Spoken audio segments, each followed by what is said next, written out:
Pinalilinis ng Transportation Department sa NLEX Corporation ang mga baradong daluyan ng tubig malapit sa expressway. Yan po ay para hindi na maulit ang hanggang 12 oras na kalbaryo dahil sa baha roon kamakailan. Nakatutok si Joseph Moro. Nagmistulang ilog ang ilang bahagi ng North Luzon Expressway o NLEX nang manalasa ang bagyong Krising na sinamahan ng epekto ng habagat. Kung hindi nalubog sa baha, naipit ng 6 hanggang 12 oras sa mga sasakyan.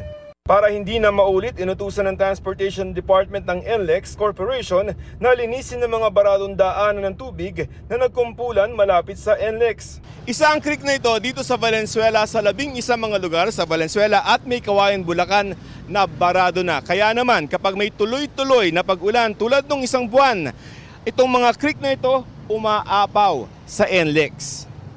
Tulad dito sa Mapulang Lupa Creek na katabi lamang ng NLEX na nasa 1 kilometro rin na daanan ng tubig. Sako-sakong basura na ang nakuha dito simula kahapon. Mababaw na rin ang creek dahil sa burak ng ilang bahagi tumigas na. Itong ginagawa namin, clearing and dredging, sabay na.